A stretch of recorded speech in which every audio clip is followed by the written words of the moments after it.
Bloomberg Audio Studios. Podcasts, radio, news.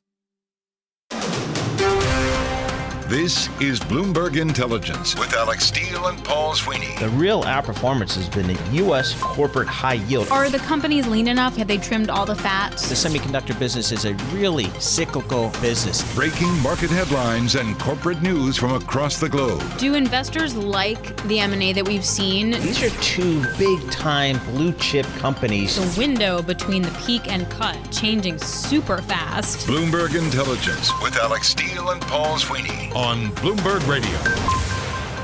On today's Bloomberg Intelligence show, we dig inside the big business stories impacting Wall Street and the global markets. Each and every week, we provide you in-depth research and data on some of the 2,000 companies and 130 industries our analysts cover worldwide. Today, we'll look at what earnings from the world's largest alternative asset manager tell us about the health of financial markets. Plus, we're going to discuss how energy companies are working to satisfy high demand for power. But first, we dive into the EV space and Tesla. This week, Tesla announced it is slashing headcount by more than 10%. CEO Elon Musk cited duplication of roles and the need to reduce costs. We also heard that Senior Vice President Drew Baglino and Rohan Patel, Vice President of Public Policy and Business Development, have also departed. So for more on this, we were joined by Steve Mann, Bloomberg Intelligence Global Autos and Industrials Research Analyst. We first asked Steve for his take on this week's news. It's actually worse than I thought. I thought, the first quarter sales drop was, hopefully close to the end, but there seems to be the light at the end of the tunnel is not really here yet. And it looks like their plants are running just pretty much well below capacity at the moment. And there's still a lot of cost headwinds facing them. They're trying to balance a lot of things in terms of deliveries, production. They're raising prices. I don't know how long that's going to last. So execution is key for the company in the next 6 to 9 months. Steve, where are we now, or where is the market when you talk to investors in terms of getting a sense of where EV demand is in the U.S. and then maybe globally? Well, EV demand is waning. I think the interest rate is not helping. They're looking to, as you know, the Fed's probably not going to cut rates anytime soon in the next couple of months, next quarter or so. So that's going to continue to weigh on big purchases like automobiles. We're seeing that across the board in the U.S. as well as in China. China's a little bit worse for Tesla because there's so much new competition there. But sales is slowing for GM. Sales is slowing for Ford. Ford just had to cut production of their Lightning, recently announced about a couple of weeks ago. So I think this year will be tough for the industry. We probably won't see any improvement until as far as I'm concerned, 2026. Steve, why 2026? Why is it going to take that long? Yeah, I think what the EV market is facing today is that we had early adopters, especially on the high end. They're pretty much tapped out. They can buy only so many. The market is relatively smaller than the mass market. I'm looking at 2026 because if you look at the Inflation Reduction Act, it's bringing in onshoring a lot of the EV battery production in the U.S. Hopefully it will cut costs. And at the same time, in 2026, we're looking at more affordable EVs coming into the market. That's going to expand the addressable market for EVs. And that's why we're thinking, 2026 will probably be a better time for the EV market than it is today. So how about profitability in that scenario, Steve? It's tough to make an argument that these EVs can be profitably manufactured at a higher price point. How are they going to adjust their cost structure to be profitable at maybe a lower price point? I don't know, $30,000 or something like that. That's a good question. I think if you look at the EV startups in the U.S., the only one that's really still profitable is Tesla. You saw Fisker being delisted. There's risk of them filing bankruptcy. Both Lucid and Rivian will need billions of dollars just to get them through the next couple of years. We're not sure if they're going to get that money given the slowdown in the EV market. But on the bright side, I think Tesla is still generating cash. They're making some of the cuts today, I think really to maintain cash generation so they can continue to invest for the long term. For them, I think what's really important for them is the AI, the FSD, the full self-driving systems that they're trying to build out. That's going to be the future of the automotive industry. It's really those software-based subscriptions that's going to drive revenue, not so much of the automaking. So if they're trying to get there, trying to maintain cash, maintain some level of profitability to make those investments to get them there. Let's go to the SVP departing. So Drew Baglino, leaving the company, as I mentioned, senior vice president. Who is he? Do we care? Like how big a deal he was in Tesla? What did he do? Walk us through it. He looks like to be the right-hand person for Elon Musk. So it's a big loss for the company, no doubt about it. But you know, he's a powertrain engineer for the most part, energy engineer. So he's really involved in the battery. If you saw him on Battery Day, I think if you look at Tesla and what Elon Musk have been saying about Tesla's future, which is on AI, which is on full self-driving, is it a big loss? I mean, you can argue that Tesla is moving on to the next phase. It's not about building the motors, not about building the batteries. They've gone through that process over the past 15, 18 years. I think, looking forward, they probably need more people around AI, development algorithms for the future of the car. Our thanks to Steve Mann, Bloomberg Intelligence, Global Autos and Industrials Research Analyst. We move next to the world's largest alternative asset manager, Blackstone. Blackstone reported higher quarterly earnings than expected, and the firm also collected more fees from big retail funds and credit strategies during the first quarter, and all of this helped compensate for a slower pace of deal exits. For more, we were joined by Paul Gulberg, Bloomberg Intelligence Senior Equity Analyst. We first asked him for his take on the latest quarterly results. The numbers, I would break them up in three buckets. One, the fee growth, which was fairly decent, but not the double-digit breakneck growth that we've seen in years prior to the painful 2023 and late 2022. The second one is key themes, and those things are getting better. So you do get a private credit business that was working pretty well. You have a wealth management business that you mentioned that's working pretty well. They reached $240 billion in assets in the wealth management with their goal of $250, so they're pretty much at their goal. And lastly, the painful part is the deal activity in terms of deployments and particularly realizations that produce performance fees. And that sort of becomes still a pain point for Blackstone, and that's a drag on their earnings. Paul, what have they been saying about that? Because again, you're right, we haven't seen a lot of M&A activity. We haven't seen a lot of IPO activity, the types of exit events that would allow them to realize some returns on their investments. What are they saying about the next 6 to 12 months? Well, I would actually look a little bit beyond that, because on the call they were really talking about 2024, and before they were really hopeful for the second half of 24 to get better. But then Jonathan Gray was actually on Bloomberg TV.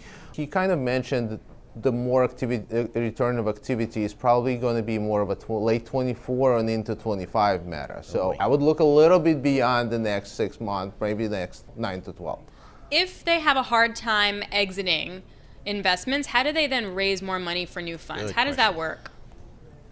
Well, I think it's the issue, not just we kind of very focused on the private equity when we talk about that, but a third of their business is private equity, a third of their business is real estate, and there are some opportunities, and performance in real estate gotten a little bit better, so the fundraising came back to some extent. The BREIT, BCRED, the retail funds, the outflows kind of stopped there, so perpetual vehicles are doing pretty well for them.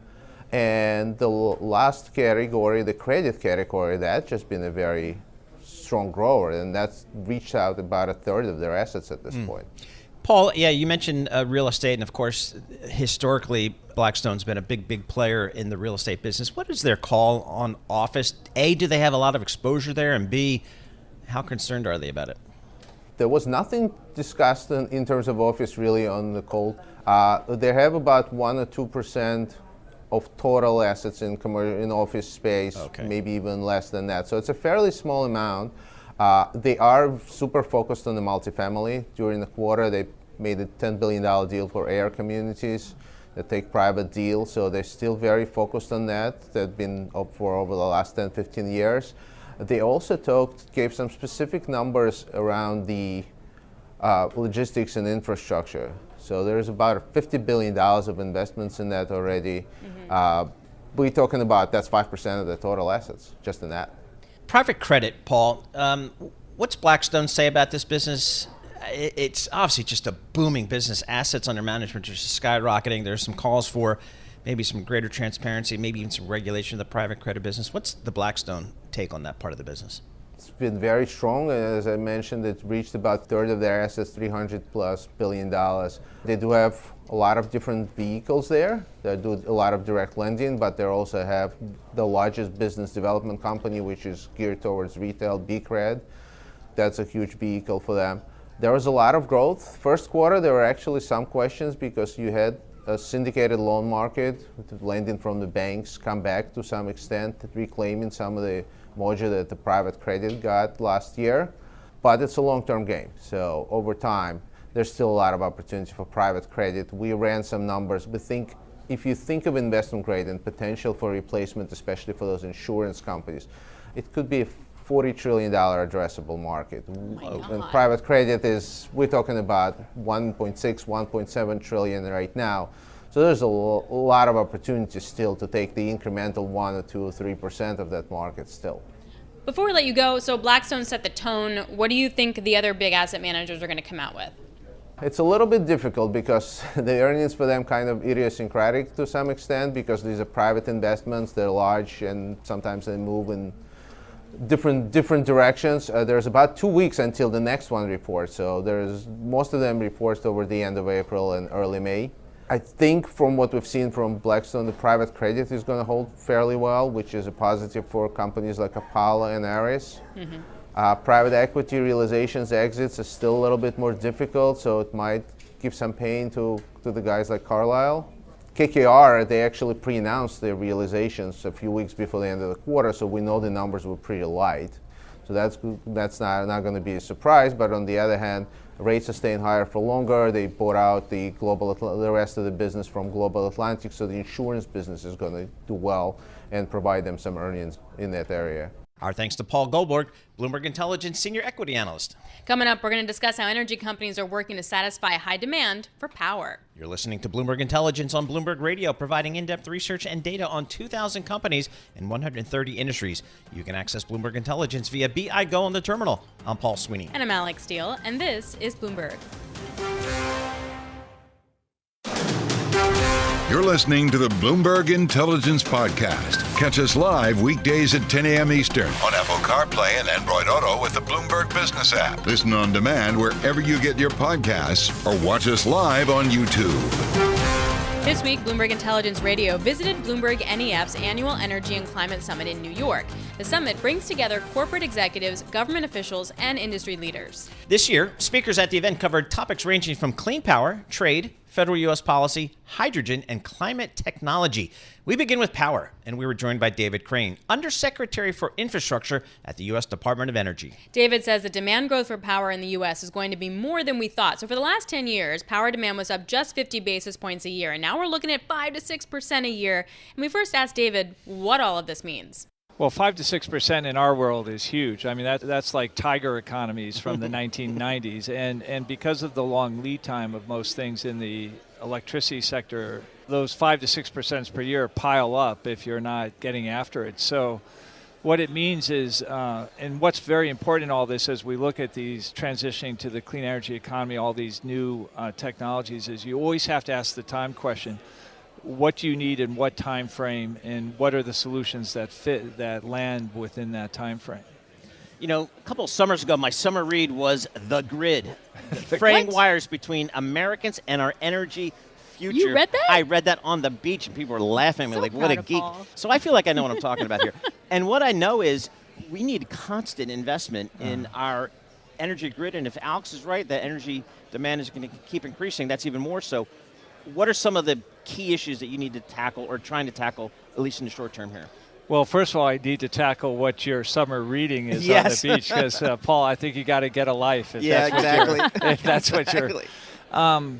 I think, well, I mean, one big one, the missing link, and I mentioned this on stage as well, is permitting reform. Okay. I mean, we're very supportive of permitting reform. It takes a lot of different permutations. I'm personally not a policy person. I'm the implementation person, but we just need to do things faster because just the scale of infrastructure that exists under this new legislation, just in my area, by the end of this year, we will have invested in over 100 infrastructure projects that are over $100 million each. And so we're straining the system in many different ways, but permitting should not be the bottleneck. So to break that down a little bit, when we say permitting, what are we talking about? And I say that in terms of like, are we going to have to move power lines underground, for example? Do we need more transmission lines if we're going to set up that hydrogen hub or a new nuclear facility and we need to get that to the grid? Does it mean we need to just kind of start over and like do a new grid? Like there's a lot of ways that infrastructure can be used. What does it actually mean for you?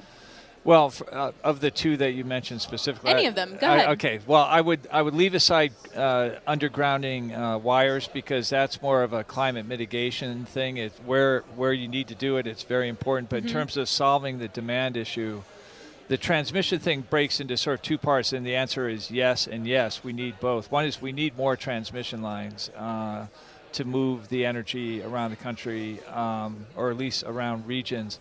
But then we also need this thing, which is grid innovation, which is a series of technologies which are not in the popular mindset, things like reconductoring, where you basically take an existing rights-of-way in the towers and you take down the ceramic circular things and the ends, and in some cases the wires, and you what we call reconductoring. And you can get 2 to 3 times the amount of power over the same line, and you don't need a right of way. It's cheaper, and that's good for ratepayers. And we just, in fact, published a report about this today at the DOE called the Grid Innovation Liftoff Report. And so there's that, and there's a host of other things. But basically, we need all of the above right now. And is this a federal-funded issue, or is this a federal and state issue? How local does it get? Because I think of Texas with its own grid, and I'm wondering how should they be integrated, for example, into the national grid? I mean, I don't. They're not going to want that. I don't know, exactly. Yeah, Paul, that's what I'm not touching. I mean, there's a reason that Texas is a sovereign unto itself when it comes to their electric system. But we have a lot of financing tools in the tool chest, but most of them are set up as sort of matching funds. We put up to 50% against 50% coming from basically anywhere else that's not federal government. Okay. So we say 50+% from non-federal sources, and if it's states, if it's the private sector, that's all good with us. And that's what you need to see in order to commit the money after that. Yes, yeah. So how does this all square? So the stuff you're talking about, like reconstituting the grid like that, like that's not sexy cool stuff like clean tech and hydrogen, right? Yeah. How much of your job is on the energy that we're going to need in 50 years, and how much of that is how do we get more transmission mechanisms? How do we get that plug that we can't get so we can change the grid? You know, Alex, I was getting a little hung up on what's actually sexy in the world of electricity, but I'm glad that you can distinguish between hydrogen on one and transmission. But what I would say is, first of all, nothing that if I thought that what I was doing was just affecting things in 2050, like, you know, at my age, I wouldn't be doing it.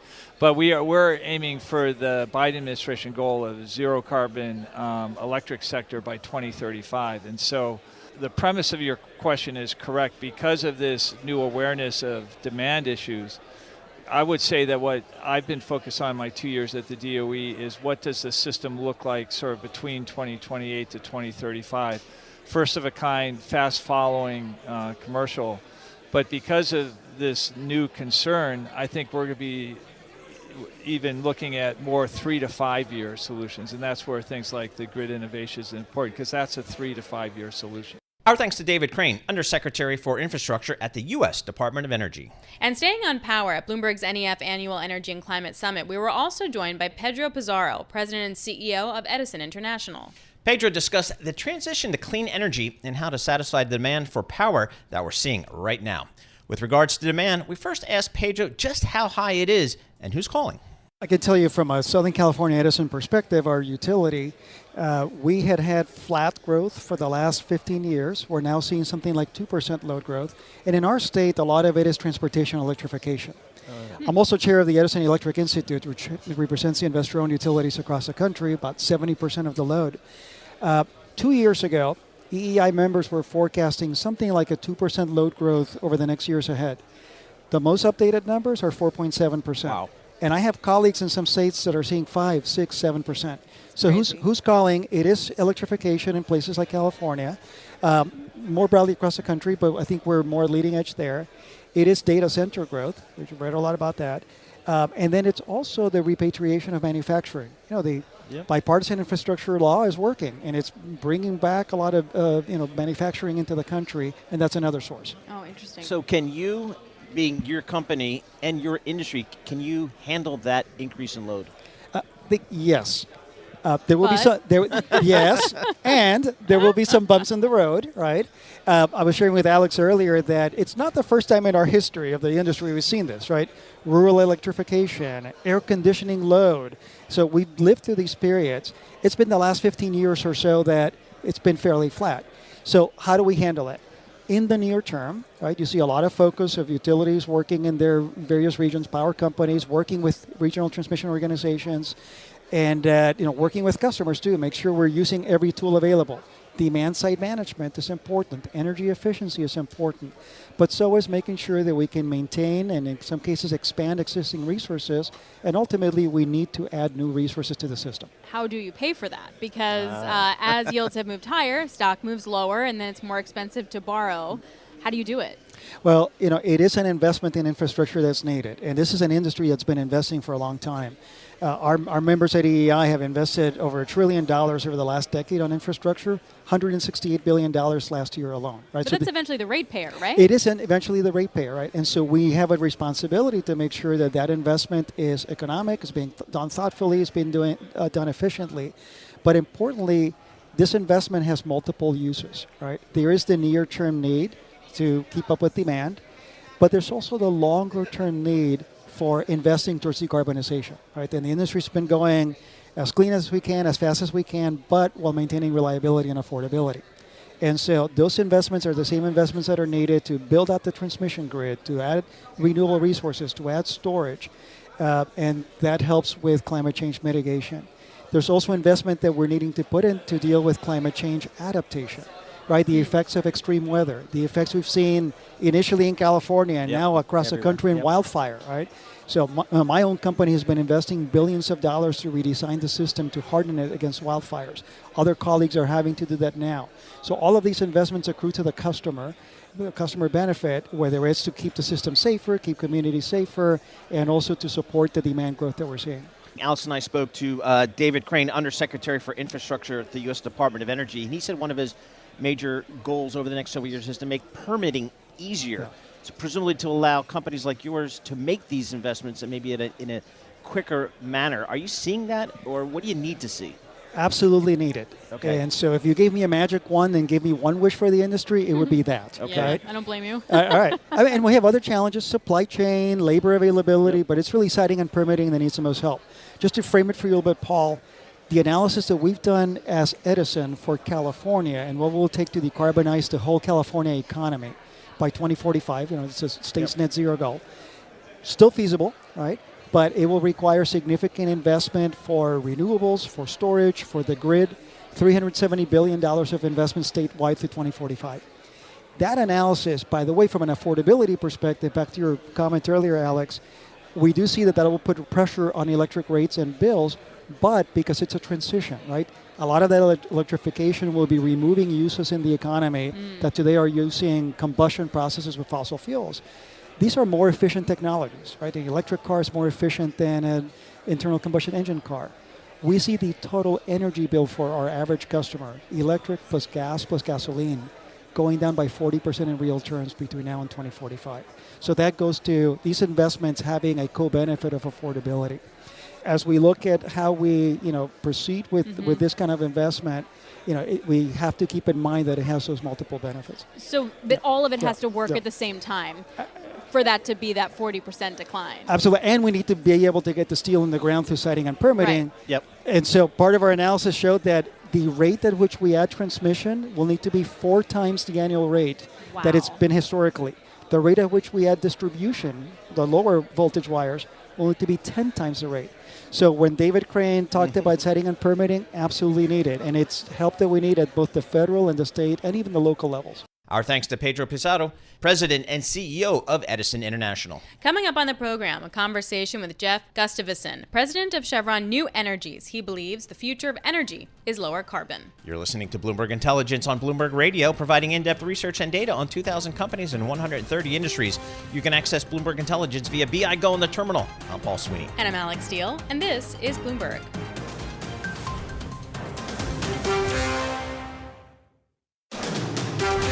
You're listening to the Bloomberg Intelligence Podcast. Catch us live weekdays at 10 a.m. Eastern on Apple CarPlay and Android Auto with the Bloomberg Business app. You can also listen live on Amazon Alexa from our flagship New York station. Just say, Alexa, play Bloomberg 1130. We continue with some of our best interviews from Bloomberg's NEF's annual Energy and Climate Summit in New York. The summit brings together corporate executives, government officials, and industry leaders. This year's speakers at the event cover topics ranging from clean power, trade, federal U.S. policy, hydrogen, and climate technology. We were joined by Jeff Gustavson, president of Chevron New Energies. Now, he believes the future of energy is lower carbon. He thinks that energy should be affordable, reliable, and ever cleaner. We first asked Jeff what Chevron's new energy unit actually does. We launched these new businesses about 3 years ago. This is actually our third full year, and it's a suite of businesses that support our lower carbon strategy as a company. There's two pieces to that. One is lowering the carbon intensity of our traditional oil and gas business. The other part is growing new low carbon businesses and solutions to scale, and that's what Chevron New Energies is. We're focused on renewable fuels, carbon capture, utilization, and storage, hydrogen, carbon offsets, emerging technologies, and everything in between. This is something that's always been a passion of mine, the energy transition and low carbon energy. I love oil and gas. I grew up in oil and gas, but now shifting, seeing a company like Chevron with the capabilities we bring to this space, growing these new businesses, I couldn't be more excited about this role. Jeff, I don't know, if we fast forward 5 years from now, 10 years from now, how do you guys think about sustainable energy as a part of the overall portfolio of Chevron? What percentage do you think that might look like? Yeah, good question. And when we launched, we announced that we were allocating or guiding to spending $10 billion over an 8-year period. Right? This would be 2021 to 2028. And that's just the starting point. So these are already a significant part of our capital allocation strategy. We have a very large oil and gas business, which requires a lot of capital to maintain and grow that business to meet global demand. But these businesses, we're spending anywhere from $1.5 to $2 billion a year to support these new businesses. And my job and our job as a new segment is to find the right opportunities that are investable so we can grow this business even further. You're based in Houston. Are guys like you, the new energy people, are you guys welcome in Houston? Like the oil bar, like the oilman's bar, like that I would go to. He's basically thinking like the cowboy guys who stick like a pipe in the ground and get oil. He's thinking those people. Are you welcome in those bars? Yes. And I love being referred to as a new energy person. But no, I mean, this is, I think this, look, there's three things that we really need to see in order to accelerate the growth of these businesses, and that's greater collaboration between private companies and policymakers, between governments around the world. It's lowering the cost of these new technologies and solutions, so customers, large businesses, or individual customers will buy them, and it is bringing capabilities to bear, the right capabilities. And that goes to your Houston question. The energy industry possesses a lot of the capabilities, technical, operating, commercial capabilities that are required to grow these businesses profitably to scale. So absolutely, a lot of activity in Houston, a lot of companies engaged in this. So Houston, it's an oil and gas capital, that's how it's thought of. It's also a new energy capital. So where are we in terms of, I've been reading a lot on this. Alix, she knows that she's the expert. I've been reading up a lot on this over the last several days. It seems like the U.S. government's putting a lot of money into this. That's the good news, as Alix mentioned earlier. But I've also heard here over the last couple of days, it's still not easy doing business with the government. I'm thinking permitting for certain projects and things like that. What's been your experience there as to, is the government doing the best it can to kind of facilitate some of these investments in transition? Yeah, so collaboration between the private sector and the public sector is fundamental here. It helps lower the cost. Those are, advocacy, understanding politics, not just in this country but around the world, is a strength of our company, of energy companies, more broadly. So it fits one of our existing capabilities. But that is one of the starting points here. You need the right policy support, the right incentives to get the private sector investing even more heavily in this space. That will drive the technology forward, that will drive innovation, that will drive to building large-scale projects, which will lower the cost, make it more consumable for the world, and that is a cycle that will then continue. So it starts with policy, but it really is sustained by the investment by the private sector in technology. Government's a very important partner.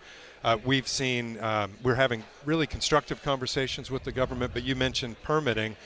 There's still a long way to go to make all of this come together. We've shown some progress, but there are many steps in front of us. Paul, though, to your point, it seems like the good part of this is that energy companies in the new energy world are in the room talking to people. Yep. Typically, the government and oil and gas have a contentious relationship at best in certain administrations, and it feels like in this area, maybe that is dissolving a bit, which would be helpful.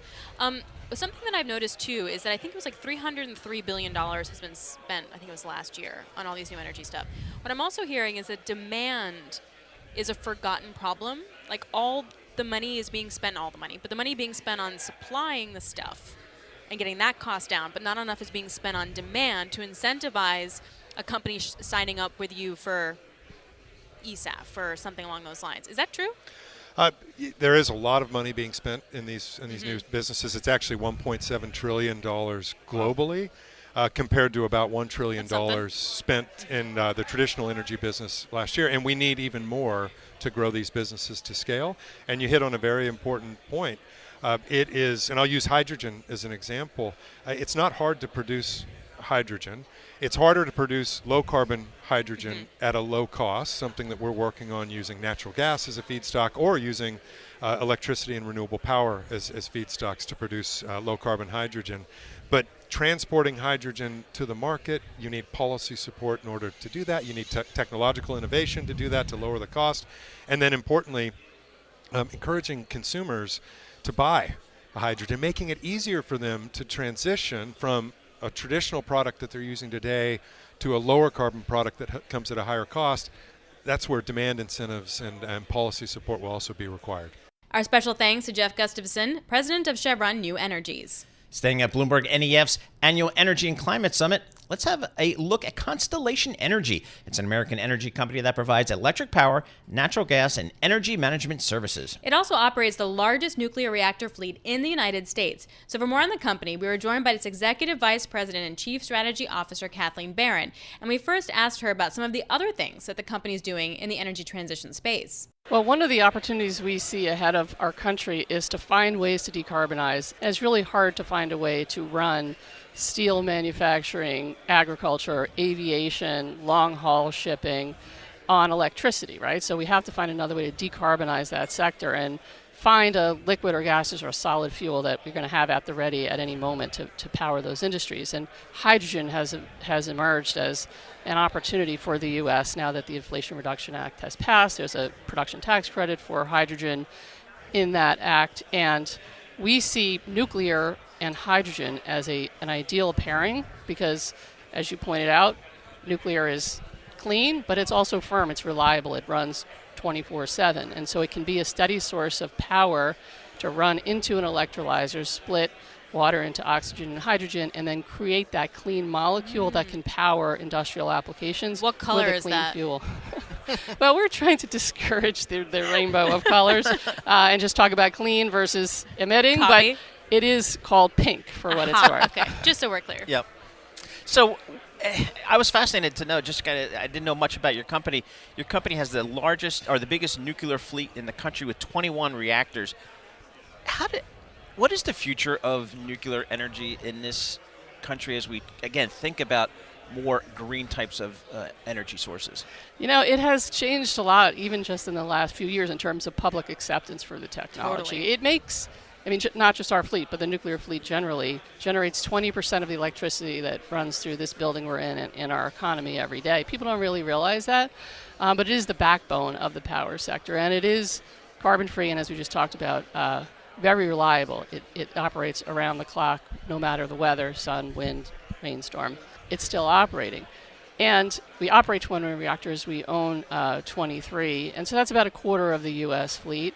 And the beauty of these machines is that they can run for a very long period of time. Mm-hmm. Most of our assets are sort of in the 30, 40, 50-year-old time frame. But they can run up to 80 years, according to the federal safety regulators in Washington. And so they are constantly being rebuilt. We put in about $1.5 billion of new capital every year, and we're replacing the components. It's kind of like an old car that's having its parts replaced regularly. So these machines can run for a very long time. They abate about 500 million metric tons of carbon every year.